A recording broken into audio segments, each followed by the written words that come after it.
വീണ്ടും വരുന്നവനായ കർത്താവ് യേശുക്രിസ്തുവിൻ്റെ അത്യുന്നതമായ നാമത്തിൽ ഏവർക്കും സ്നേഹവന്ദനം. വളരെ വിശേഷതയേറിയൊരു പഠന പരമ്പര റോമാലേഖന പഠനത്തിലെ 96-ാമത്തെ അവതരണത്തിലാണ് നാം എത്തി നിൽക്കുന്നത്.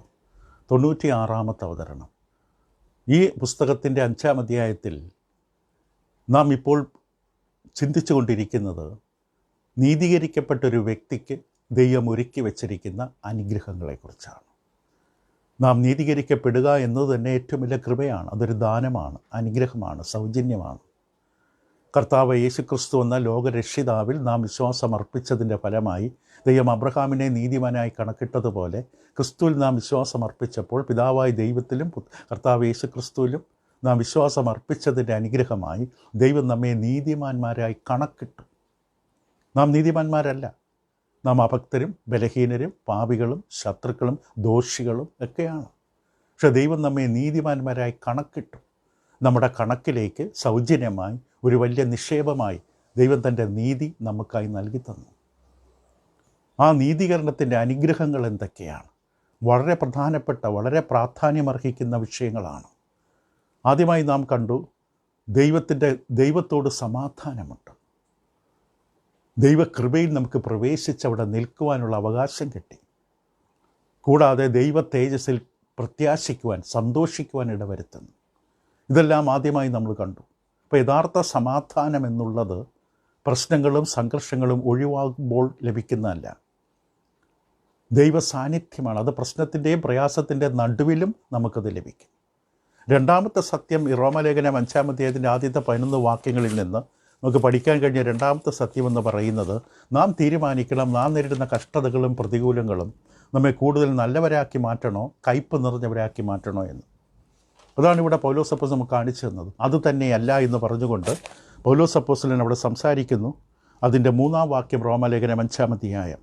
അതുതന്നെയല്ല കഷ്ടത സഹിഷ്ണുതയെയും, സഹിഷ്ണുത സിദ്ധതയെയും, സിദ്ധത പ്രത്യാശയെയും ഉളവാക്കുന്നു, ഒന്നൊന്നിനെ ഉളവാക്കുന്നു എന്ന് അറിഞ്ഞ് നാം കഷ്ടങ്ങളിലും പ്രശംസിക്കുന്നു.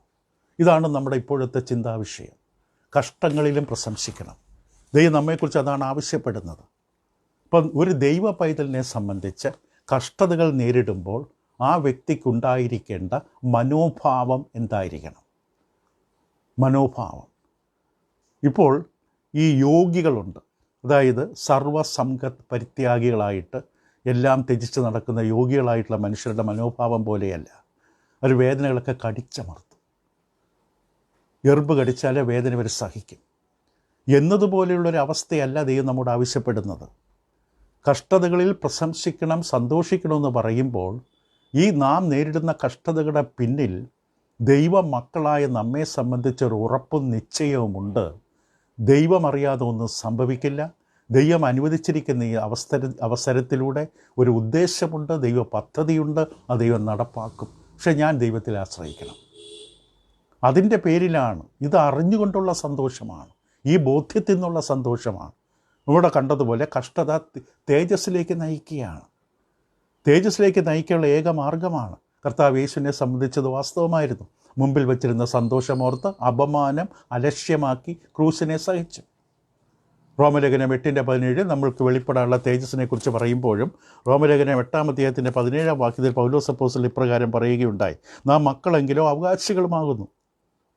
ദൈവത്തിൻ്റെ അവകാശികളും ക്രിസ്തുവിന് കൂട്ടവകാശികളും തന്നെ.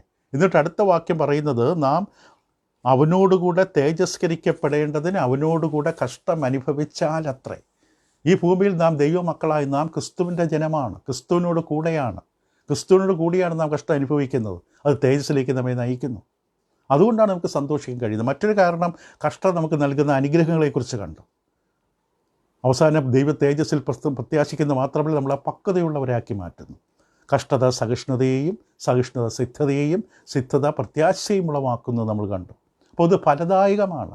കഷ്ടതകൾക്കൊരു അനുഗ്രഹമുണ്ട്, അതൊരു ഫലം തരുന്നുണ്ട്. പക്ഷെ നാം അതിനെ കൈകാര്യം ചെയ്യുന്നത്, അതിനെ നേരിടുന്നത് ക്രിയാത്മകമായി വചനപ്രകാരമായിരിക്കണം. അത് കഷ്ടത വരുമ്പോൾ ദേഷ്യപ്പെടുകയും കയ്പ് നിറയുകയും ചെയ്യരുത്. അപ്പോൾ നമുക്ക് അതിൻ്റെ ഫലം കിട്ടില്ല.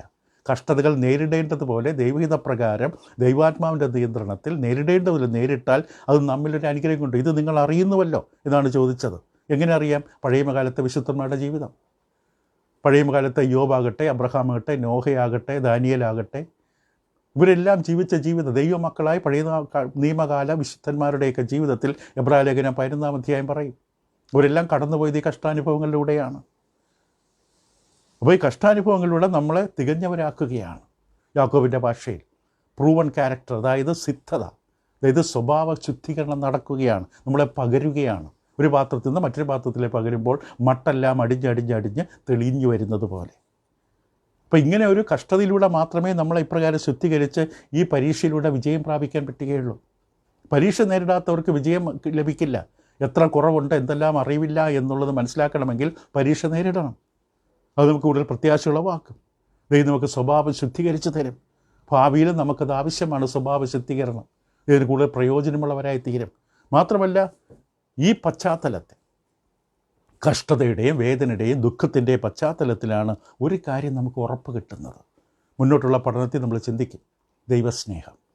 ദൈവം നമ്മെ എത്രമാത്രം സ്നേഹിക്കുന്നു എന്നുള്ള ഉറപ്പ് കഷ്ടതയുടെ നടുവിലാണ് കൂടുതൽ വ്യക്തമാകുന്നത്.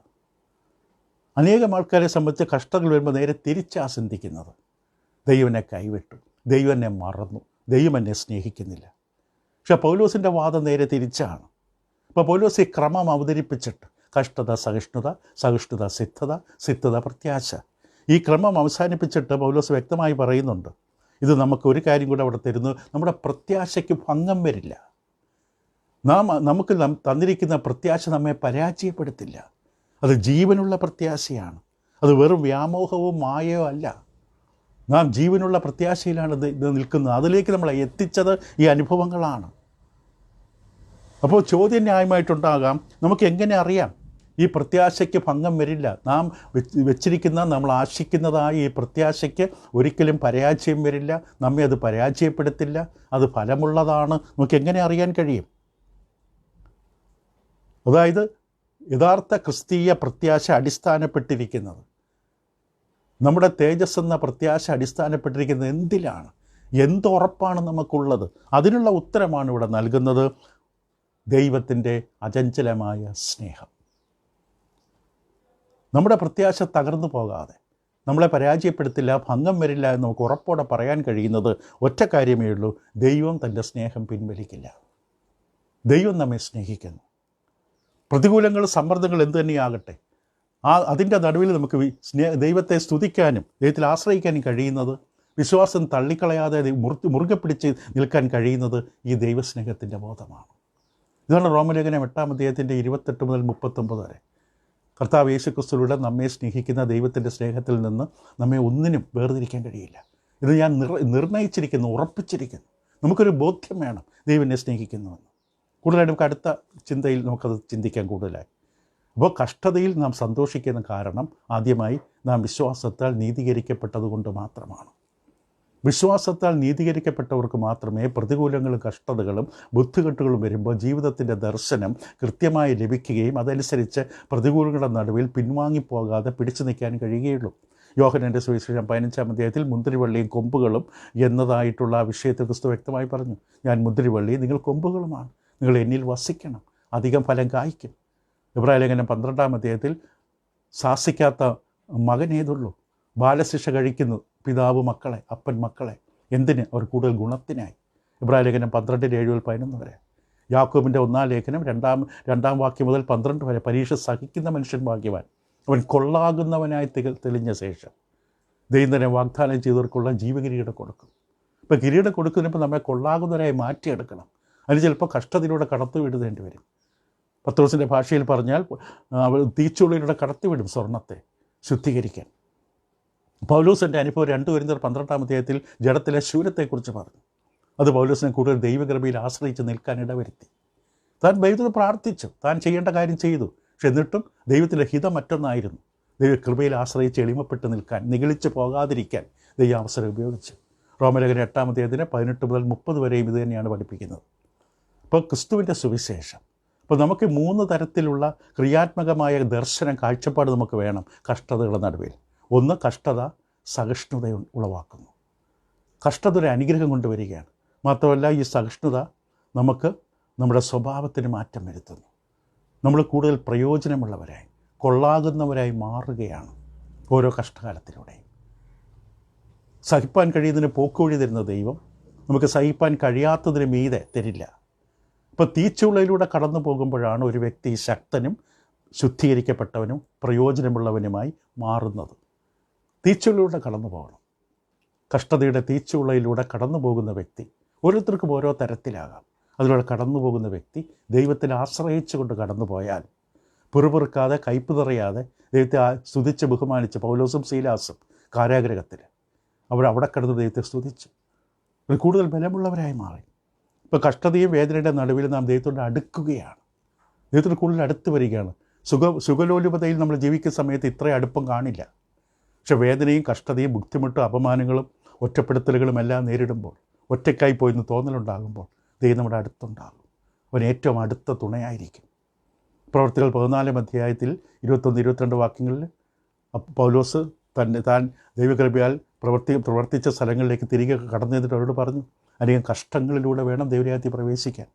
യോഹന്നാൻ 16:31 ക്രിസ്തു പറഞ്ഞു, ഈ ലോകത്തിന് കഷ്ടമുണ്ട്, ഇത് ഞാൻ ലോകത്തെ ജയിച്ചിരിക്കുന്നു. എബ്രായലേഖനം 10 അധ്യായം 35-36 പിന്മാറുന്നവന് ദൈവത്തിൻ്റെ പ്രസാദമില്ല. അവസാനം വരെ സഹിച്ചു നിൽക്കണം. അതാണ് എബ്രായലേഖനം 12 അധ്യായം 10-11 വാക്യങ്ങൾ, പത്രോസിൻ്റെ 1 ലേഖനം 1 6-7 വാക്യങ്ങൾ. അപ്പോൾ ഇപ്രകാരം നമ്മുടെ സ്വഭാവത്തിന് ശുദ്ധീകരണം സംഭവിച്ചു കഴിയുമ്പോൾ അത് നമുക്ക് കൂടുതൽ പ്രത്യാശയിൽ ഉറച്ചു നിൽക്കാൻ ഇടവരുത്. സ്വഭാവത്തിന് മാറ്റം വന്നാലേ ക്രിസ്തീയ പ്രത്യാശയിൽ ബലപ്പെടാൻ പറ്റുകയുള്ളൂ. അത് നമുക്ക് ബോധ്യം തരും. ഈ പ്രത്യാശയ്ക്ക് ഭംഗം വരില്ല. നാം എന്ത് പ്രത്യാശിച്ച് ജീവിക്കുന്നുവോ അതൊരിക്കലും പരാജയപ്പെടില്ല. ജീവിതത്തിലെ ഏത് പ്രതിസന്ധികളിലും ഈ പ്രത്യാശയോടുകൂടി മുന്നേറാൻ പറ്റും.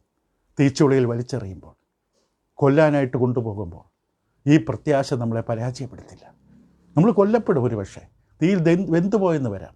പക്ഷെ ആ പ്രത്യാശ നിത്യതയിൽ തേജസ്സോടെ കർത്താവിനോടൊപ്പം പോകുമെന്ന പ്രത്യാശയ്ക്ക് ഒരു മാറ്റവും വരില്ല. റോമലേഖനം 8:17-18 നമ്മൾ വെളിപ്പെടാനുള്ള തേജസ് വിചാരിച്ചാൽ ഈ കാലത്തിലെ കഷ്ടങ്ങൾ, പക്ഷേ വിചാരിക്കണം എന്ത് തേജസ്സിനെ, നമുക്ക് ലഭിക്കാൻ പോകുന്ന തേജസ്സിനെ, ക്രിസ്തു നൽകിയ വാഗ്ദാനത്തെ, നമുക്കുവേണ്ടി ദൈവം ഒരുക്കി വെച്ചതായ അനുഗ്രഹത്തെ നാം ധ്യാനിച്ചാൽ അത് നഷ്ടപ്പെടുത്തിയിട്ട് ഇവിടെ ഒരു സുഖം നേടരുത്. അതെല്ലാം പോകും.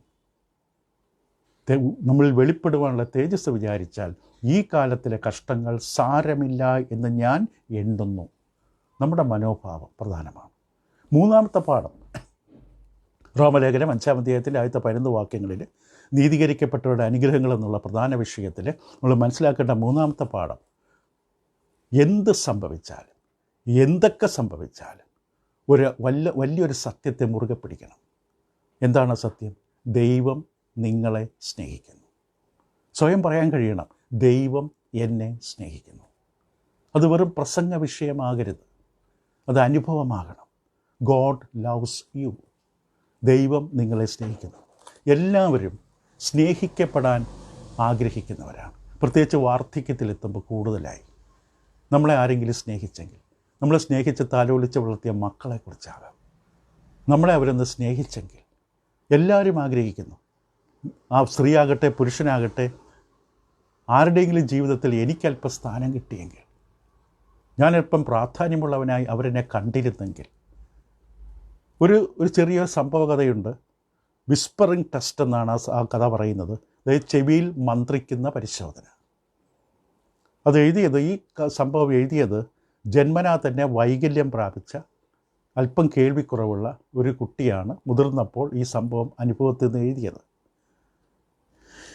ഈ കുട്ടി വല്ല വൈകല്യങ്ങളുള്ള കുട്ടിയാണ്. ആ കുട്ടി കുറച്ച് വളർന്ന് ഒരു യുവതിയാകുന്ന ആകാറാകുമ്പോൾ അവൾക്ക് വല്ലാത്ത ഭാരമുണ്ടായി. ആരും അവളെ സ്നേഹിക്കുന്നില്ല. ഈ വൈകല്യങ്ങൾ നിമിത്തമാകും. ഒരു ദിവസം അവളുടെ സ്കൂളിലെ അധ്യാപിക അവൾക്കൊരു പരീക്ഷയിട്ടു, ഒരു ടെസ്റ്റ് നടത്തി. ആ ടെസ്റ്റ് കേൾവിക്കുള്ള ടെസ്റ്റായിരുന്നു, കേൾക്കാനുള്ള കഴിവ്. ഒരു വിദ്യാർത്ഥിയെ കൂടെ കൊണ്ടുവന്നു. ഈ പെൺകുട്ടി ആ ഡെസ്കിലിരുന്നു ചില കാര്യങ്ങൾ പതുക്കെ മന്ത്രിച്ചു. അപ്പോൾ ആ കൂടെ സഹായിക്കാൻ വന്ന കുട്ടി ഈ പെൺകുട്ടിയുടെ അടുക്കൽ വന്നിട്ട് പറഞ്ഞു, നീ പറഞ്ഞത് ഈ വാക്കുകളാണ്. എന്നിട്ട് ഇവർ അങ്ങോട്ടും ഇങ്ങോട്ടും മാറി. ഈ വൈകല്യമുള്ള പെൺകുട്ടി പോയി നിന്നിട്ട് ചില വാക്കുകൾ പതുക്കെ മന്ത്രിക്കാനായിട്ട്, കാരണം ഇവളുടെ കേൾവി പരിശോധിക്കാൻ വേണ്ടിയാണ്. വൈകല്യമുള്ള കുട്ടി പോയി വാതിക്കൽ നിന്നിട്ട് ഒരു ചെറിയ വാക്ക് സംസാരിക്കാൻ തുടങ്ങുമ്പോഴേക്ക് അവളുടെ പുറകിൽ നിന്ന് ടീച്ചർ ചെറിയ ശബ്ദത്തിൽ പറഞ്ഞു, നീ എൻ്റെ മകളായിരുന്നെങ്കിൽ എത്ര നന്നായിരുന്നേനെ എന്ന് ഞാൻ ആശിക്കുന്നു. നീ എൻ്റെ മകളായിരുന്നെങ്കിൽ എന്ന് ഞാൻ ആശിക്കുന്നു. ഈ പെൺകുട്ടി വലുതായതിനു ശേഷം എഴുതിയത് എൻ്റെ ജീവിതത്തെ മാറ്റിമറിച്ച 7 വാക്കുകൾ അതായിരുന്നു. നീ എൻ്റെ മകളായിരുന്നുവെങ്കിൽ എന്ന് ഞാൻ ആശിക്കുന്നു എന്ന അധ്യാപിക ഇവളുടെ പുറകിൽ നിന്നുകൊണ്ട് ചെറിയ മന്ദസ്വരത്തിൽ പറഞ്ഞ വാക്കുകൾ. അവൾക്ക് വേണ്ടതായിരുന്നു. അവളെ ആരെങ്കിലും ഒരാൾ സ്നേഹിക്കണം. അവളുടെ ജീവിതത്തിൽ വിജയം കണ്ടെത്തി, വൈകല്യങ്ങളുണ്ടായിട്ടും. നിങ്ങളെ സ്നേഹിക്കാൻ പലരുണ്ടായിരുന്നിരിക്കാം. പലരും നിങ്ങളെ സ്നേഹിക്കുന്നുണ്ടാകാം.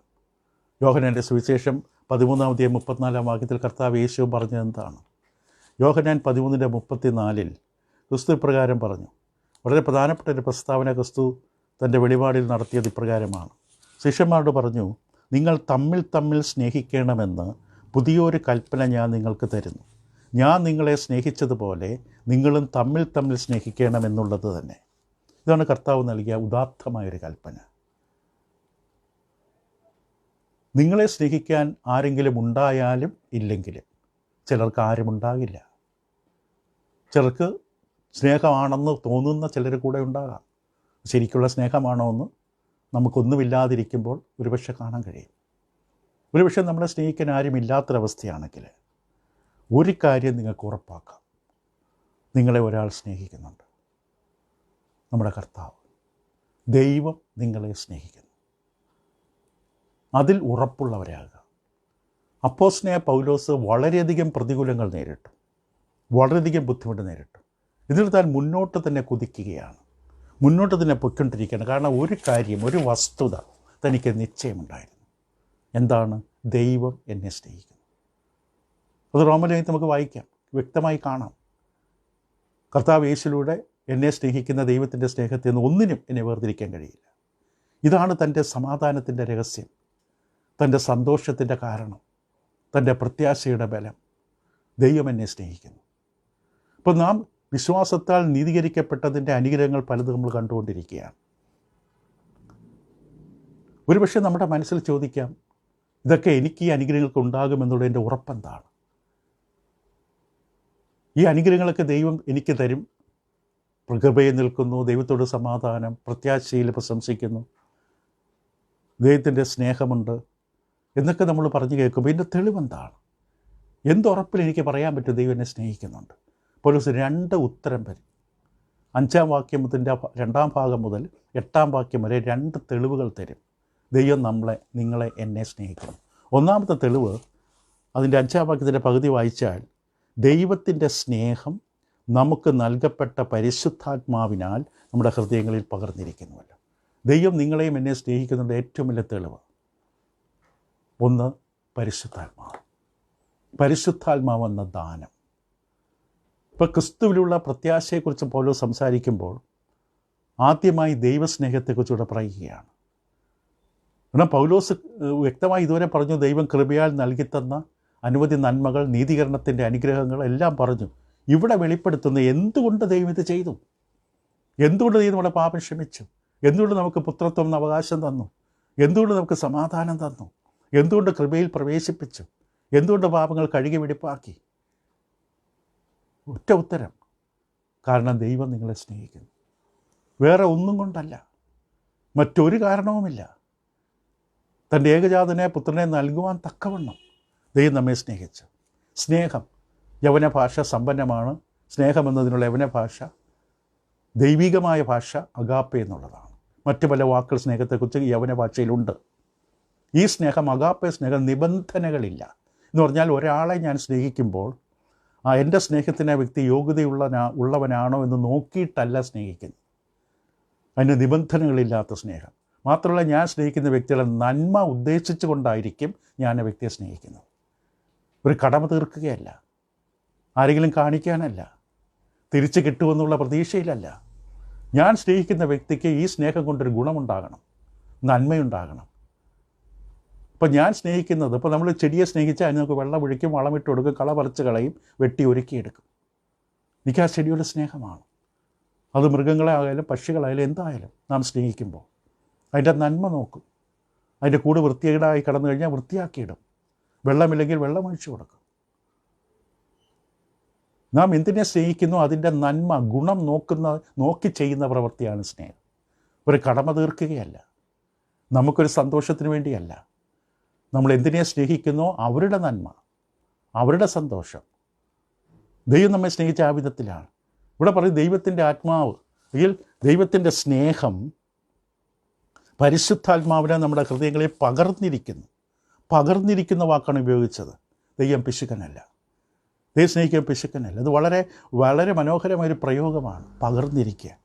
ഇപ്പോൾ ഒരു നഗരത്തിൽ അല്ലെങ്കിൽ ഒരു ഗ്രാമപ്രദേശത്തിൽ വലിയ വൻ മഴ ഇങ്ങനെ മേഘസ്ഫോടനം പോലെ പൊട്ടി ഒഴുകുന്നത് പോലെ, ഒരു വലിയ മഴ ചൊരിയുന്നത് പോലെ. ഒരു വ്യക്തി പറഞ്ഞു, ദൈവം നമ്മളെ സ്നേഹിക്കുമ്പോൾ ദൈവം നമ്മുടെ മേൽ ചൊരിയുന്നത് വലിയ ബക്കറ്റിലാണ്, ഒരു ചെറിയ കപ്പിലല്ല. സ്നേഹം പകർന്നു, ഇത് ഹൃദയത്തിലേക്ക് പകർന്നിരിക്കുകയാണ് പരിശുദ്ധാത്മാവിനാൽ. ദൈവത്തിൻ്റെ പരിശുദ്ധാത്മാവിനൊക്കെ ചെറിയ സൂചനകൾ 1-ാം അധ്യായത്തിൻ്റെ 4-ാം വാക്യത്തിലും 2-ാം അധ്യായത്തിൽ 29-ലൊക്കെ പറഞ്ഞിട്ടുണ്ട്. എങ്കിൽ പോലും ആദ്യമായിട്ടാണ് പരിശുദ്ധാത്മാവിൻ്റെ പ്രവർത്തനം ഒരു ദൈവപൈതൻ്റെ ജീവിതത്തിൽ, റോമാലേഖനത്തിൽ പരിശുദ്ധാത്മാവിൻ്റെ പ്രവർത്തനം ഏത് വിധത്തിലായിരിക്കുമെന്നുള്ളത് പരാമർശിക്കുന്നത് ഈ വാക്യത്തിലാണ്. പരിശുദ്ധാത്മാവ് ഒരു വ്യക്തിയുടെ ജീവിതത്തിലേക്ക് കടന്നു വരും.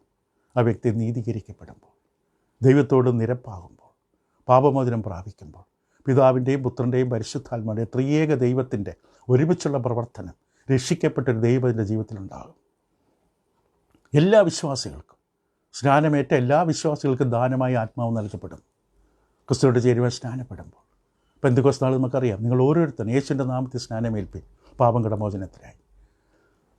എന്നാൽ പരിശുദ്ധാത്മാവെന്ന ദാനം നിങ്ങൾക്ക് ലഭിക്കും. പരിശുദ്ധാത്മാവ് കൂടുതൽ വിശദമായിട്ട് 8-ാം അധ്യായം എത്തുമ്പോൾ റോമാലേഖനത്തിൽ മനോഹരമായി പൗലോസ് ആത്മാവിനെക്കുറിച്ച് തന്നെ പറയും. വളരെ വിശദമായിട്ട് പറയും. ഇവിടെ ഇതാ ഒരു പ്രവൃത്തി മാത്രം ആത്മാവിൻ്റെ ഒരു പ്രവൃത്തി, അതായത് ദൈവസ്നേഹം നമ്മുടെ ഹൃദയത്തിൽ പകരുന്നു. ദൈവം നമ്മെ സ്നേഹിക്കുന്നു എന്നുള്ള തിരിച്ചറിവ്, ബോധ്യം നമുക്ക് തരാൻ ദൈവത്തിൻ്റെ ആത്മാവ്, ദൈവസ്നേഹം നമ്മുടെ ഹൃദയത്തിൽ പകരുകയാണ് ആത്മാവിനാൽ. ഇതെങ്ങനെയാണെന്നുള്ളത് നമുക്ക് തുടർന്നുള്ള ദിവസം ചിന്തിക്കാം. അപ്പോൾ ഒരു പക്ഷേ നിങ്ങളെ സ്നേഹിക്കാൻ ആരും ഉണ്ടായിരിക്കില്ല, മിക്കവർക്കും ആരും ഉണ്ടാകില്ല. കൂടെയുള്ളവരൊന്നും നമ്മളെ സ്നേഹിക്കുമായിരിക്കില്ല. ചിലപ്പോൾ നമ്മുടെ സമ്പത്തും മറ്റെന്തെങ്കിലും നേട്ടങ്ങൾക്ക് വേണ്ടി കൂടെ പറ്റിപ്പിടിച്ച് നിൽക്കുകയാണ്, അല്ലെങ്കിൽ മറ്റെന്തെങ്കിലും കാര്യങ്ങൾക്ക് വേണ്ടിയാകാം. യഥാർത്ഥത്തിൽ നമ്മളെ സ്നേഹിക്കുന്നവർ ഒരുപക്ഷെ ആരുമില്ലെങ്കിൽ സങ്കടപ്പെടേണ്ട. ദൈവം സ്നേഹിക്കുന്നത്, അതിനേക്കാളും വലിയ സ്നേഹം ആർക്കുമില്ല. ആ സ്നേഹത്തിൽ കപടതയില്ല, വേറെ ദുരാദായമില്ല, ഗുണം നോക്കിയല്ല, നമ്മുടെ ഭംഗി നോക്കിയല്ല. ദൈവം തന്നെ സ്നേഹിക്കുന്നു, നമ്മെ സ്നേഹിക്കുന്നു. പരിശുദ്ധ സ്നേഹമാണത്. നമ്മുടെ നന്മ മാത്രമാണ് ദൈവം മനസ്സിൽ. നമ്മൾ വീഴുമ്പോൾ കൈപിടിച്ച് താങ്ങുന്നു, നമ്മളെ സഹായിക്കുന്നു, നമ്മുടെ നിലവിളികൾ കേൾക്കുന്നു, തക്ക സമയത്ത് ഓടി വരുന്നു. പക്ഷെ ആ ദൈവത്തെ നാം സ്നേഹിക്കണം.